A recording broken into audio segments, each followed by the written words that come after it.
Clip number 923۔ اس clip میں قرآن پاک کی سورہ مومنون کی آیت نمبر 68 سے 70 تک کی تلاوت، ترجمہ اور تفسیر قرآن صراط الجنان سماعت فرمائیں گے۔ بسم اللہ الرحمن الرحیم۔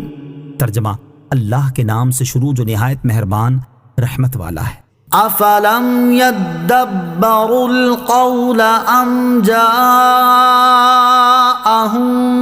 ما لم يأت آباءهم الاولین۔ ترجمہ: کیا انہوں نے قرآن میں غور و فکر نہیں کیا؟ کیا ان کے پاس وہ آیا جو ان کے باپ دادا کے پاس نہ آیا تھا؟ افلم یدبروا، کیا انہوں نے غور و فکر نہیں کیا؟ اس آیت سے اللہ تعالیٰ نے حق کی پیروی سے اعراض کرنے کی وجہ سے کفار مکہ کو ڈانٹتے ہوئے فرمایا کہ کیا انہوں نے قرآن پاک میں غور نہیں کیا اور اس کے اعجاز پر نظر نہیں ڈالی، جس سے انہیں معلوم ہو جاتا کہ یہ کلام حق ہے، اس کی تصدیق لازم ہے، اور جو کچھ اس میں ارشاد فرمایا گیا وہ سب حق اور اسے تسلیم کرنا واجب ہے، اور رسول کریم علیہ الصلوۃ والسلام کی صداقت و حقانیت پر اس میں واضح دلالتیں موجود ہیں۔ اور کیا ان کے پاس وہ چیز آئی ہے جو ان کے باپ دادا کے پاس نہ آئی تھی، یعنی رسول کا تشریف لانا ایسی نرالی بات نہیں ہے جو کبھی پہلے زمانے میں ہوئی ہی نہ ہو، اور وہ یہ کہہ سکیں کہ ہمیں خبر ہی نہ تھی کہ خدا عز و جل کی طرف سے رسول آیا بھی کرتے ہیں۔ کبھی پہلے کوئی رسول آیا ہوتا اور ہم نے اس کا تذکرہ سنا ہوتا تو ہم کیوں اس رسول علیہ الصلوۃ والسلام کو نہ مانتے؟ تمہارے پاس یہ عذر کرنے کا موقع بھی نہیں ہے، کیونکہ پہلی امتوں میں رسول آ چکے ہیں اور خدا عز و جل کی کتابیں نازل ہو چکی ہیں۔ ام لم يعرفوا رسولهم فهم له منکرون۔ ترجمہ: یا کیا انہوں نے اپنے رسول کو پہچانا نہیں ہے تو وہ اس کا انکار کر رہے ہیں۔ ام لم یعرفوا، یا کیا انہوں نے پہچانا نہیں ہے؟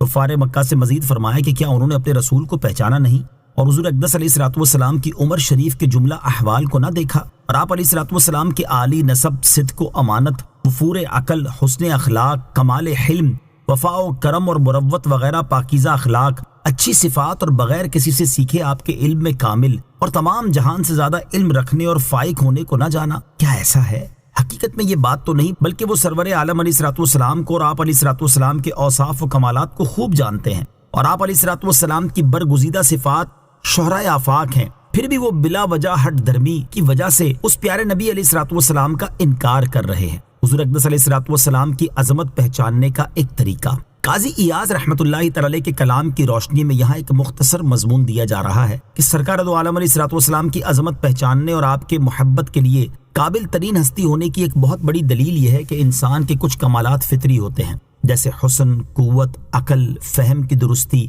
زبان کی فصاحت، حواس اور اعضاء کی قوت، معتدل حرکات، نسب کی شرافت، قومی عزت، وطنی کرامت، نیز کچھ چیزیں زندگی کی ضرورت ہوتی ہیں جو اگرچہ دنیاوی ہوتی ہیں، لیکن جب ان سے تقوی مقصود ہو تو وہ آخرت کی خوبیوں اور خصلتوں کے ساتھ لاحق ہو جاتی ہیں، جیسے غذا، نیند، لباس، مکان، نکاح، مال اور عہدہ و منصب وغیرہ، اور کچھ اوصاف وہ ہوتے ہیں جو مطلقاً آخرت کے شمار ہوتے ہیں، جیسے تمام بلند اخلاق، شرعی آداب، علم، بردباری، صبر، شکر، انصاف، زہد، تواضع، عفو، عفت، سخاوت، شجاعت، حیا و مروت، خاموشی، سکون، وقار، مہربانی، آداب و معاشرت کا حسن وغیرہ، اور یہی وہ خصائل ہیں جن کے مجموعے کو حسن خلق سے تعبیر کیا جاتا ہے۔ ان میں سے بعض خصلتیں تو کسی کی فطری عادت ہوتی ہیں اور کسی کی فطری تو نہیں ہوتی، لیکن وہ انہیں محنت اور ریاضت سے حاصل کر لیتا ہے۔ ان خوبیوں کا حال یہ ہے کہ کسی شخص میں ان میں سے ایک یا دو بھی پائی جائیں تو وہ بڑا مشرف و معزز مانا جاتا ہے، مثلا نسب یا جمال یا قوت یا علم یا شجاعت یا سخاوت وغیرہ میں سے ایک بھی وصف پایا جائے تو وہ پسندیدہ، محبوب اور عظیم بن جاتا ہے،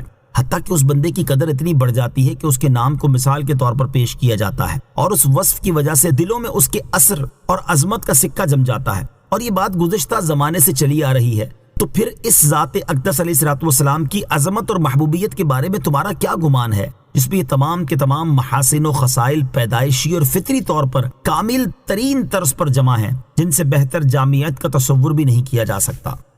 ام یقولون به جنہ بل جاءہم بالحق واکثرہم للحق کارہون۔ ترجمہ: یا وہ کہتے ہیں کہ اس رسول پر جنون طاری ہے، بلکہ وہ تو ان کے پاس حق کے ساتھ تشریف لائے ہیں، اور ان کافروں میں اکثر حق کو ناپسند کرنے والے ہیں۔ ام یقولون، یا وہ کہتے ہیں۔ مزید فرمایا کہ کیا وہ کہتے ہیں کہ اس نبی پر جنون طاری ہے؟ یہ بھی سراسر غلط اور باطل ہے، کیونکہ وہ جانتے ہیں کہ آپ علیہ الصلوۃ والسلام جیسا دانا اور کامل عقل والا شخص ان کے دیکھنے میں نہیں آیا، لہٰذا اس ہستی کو جنون نہیں بلکہ یہ مقدس نبی ہیں جو ان کے پاس حق یعنی قرآن کریم کے ساتھ تشریف لائے ہیں، جو اللہ تعالیٰ کی وحدانیت اور دینی احکام کے بیان پر مشتمل ہے۔ لیکن اس کے باوجود کافروں کا انہیں برا کہنا اس لیے ہے کہ ان کافروں میں اکثر حق کو ناپسند کرنے والے ہیں، کیونکہ قرآن میں ان کی نفسانی خواہشات کی مخالفت ہے، اس لیے وہ رسول اللہ صلی اللہ علیہ وسلم اور ان کے صفات و کمالات کو جاننے کے باوجود حق کی مخالفت کرتے ہیں۔ اکثر کی قید سے ثابت ہوتا ہے کہ یہ حال ان میں بیشتر لوگوں کا ہے، چنانچہ ان میں بعض ایسے بھی ہیں جو آپ علیہ الصلوۃ والسلام کو حق پر جانتے تھے اور حق انہیں برا بھی نہیں لگتا تھا، لیکن وہ اپنی قوم سے موافقت کی وجہ سے یا ان کے طعن و تشنیع کے خوف سے